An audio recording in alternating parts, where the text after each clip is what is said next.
Hello everyone, Saida here. So today I'm going to be making a video about a topic that I mentioned in another video that I'd be making a video about. So today I'm going to be talking a little bit about daydreaming, okay? So when we talk about daydreaming, like when you ask yourself about daydreaming, what are the first thoughts that come to mind? I mean, a lot of people, when they think of daydreaming, they think about being lost in their own world. And typically, daydreaming just kind of happens out of the blue. Something like a thought may come up or a memory may come up that if you reflect on it long enough, you find yourself you're totally lost in that thought or that memory. But you're not actually lost, you're just really immersed in the state that you're in. It can feel like you're lost in that world, though, because you're totally not in tune with the reality that's in front of your face. So somebody might have to snap you out of that state because you're so immersed in that. So that's what a lot of people associate with daydreaming, and that's a valid definition and experience. But today I wanted to talk about daydreaming as a way to access the spirit world. And this is something that I came to realize as I started to do readings. And I didn't realize it at first because I didn't understand what was going on at the time when I first started. But I had noticed that when I was trying to tune into the energy of a person or a situation, that I would find myself kind of drifting off in a daydream state in order to gain information or insight about that thing or person or situation. And so I also noticed that when I was going through a certain period of healing, that almost like my soul wanted to go into a daydream state in order to help integrate the healing. So that's interesting also. Something that I still don't completely understand, but I'm going to talk to you about what I kind of do understand, for my understanding.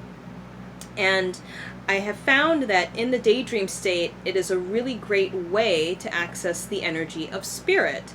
And reason being is because you're actually allowing your analytical mind to fall into the background and allowing yourself to move with the energy of spirit. Now, spirit is a big word. The word spirit is a big word. And it can mean different things, but basically I'm talking about that which we can't physically see or touch in the physical world. But basically, when you're in a daydream state, there are a lot of dimensions and realms that you can access through the state if you know how to use it properly, okay? So one of the ways that you can utilize this daydream state, or one of the things that you can do to use it to your benefit, is actually engage in meditation more. Because meditation is very similar in that you're also putting your analytical mind in the background and allowing yourself to move into the energy of spirit. So it's to the point where your energy is more receptive, you're more open, and you're more fluid, okay? Whereas in the daydream state, that's pretty much what you're doing. Instead of thinking about something and pondering about something, you're allowing the energy to kind of take you where it needs to take you. Okay, so there's a lot of insight that you can gather from that. So meditation, and also practicing daydreaming while setting an intention. So setting an intention of something like an energy, a person, or a specific situation, whether it be rooted in the present moment or the past or even the possible future. Setting the intention to tune into that through daydreaming can help you to gain some insight about that situation or person or whatever. Another practice that's also been helpful for me, which isn't something that I created, it's something that I notice that I do when I'm in a daydream state, is there is a certain point, either in my physicality or in the room, that I focus on, but not focusing in terms of being attached to that point. More so, that is where my mental attention wavers as I go off into this daydream state. So for me, it sounds weird, but it's actually the lower corner of my right eye. That's where my attention kind of focuses as I go into this daydream state. The focus is on the lower right eye, but at the same time is also focused on, let's say, the wall or whatever is in front of me. So it's hard to really describe to you. It's something that you have to allow yourself to experience, and you actually do experience this when you're daydreaming. You just don't realize it.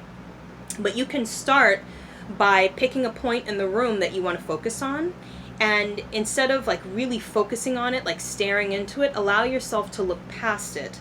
So allow yourself to kind of soften your gaze and look past the wall, or look past the radiator, or look past the fan, whatever it is that's in your room at the time. That's also very helpful for being able to tune into the daydream state. And one of the benefits of tuning into the daydream state, besides accessing these different realms and dimensions, it can actually help you to gain insight, like intuitive insight, because that's what a lot of people do that are intuitives. That's part of what they're doing, is actually daydreaming to gain access into what they want access to. So you can get some insight or clarity about a situation that you're curious about, or something that you just want an expanded view on. Daydreaming can actually really help you with that. Okay?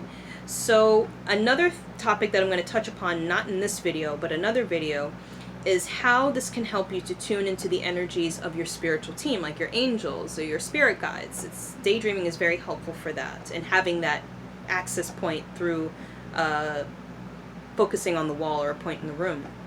Okay? So I hope this video has been helpful for you. I hope you enjoyed it.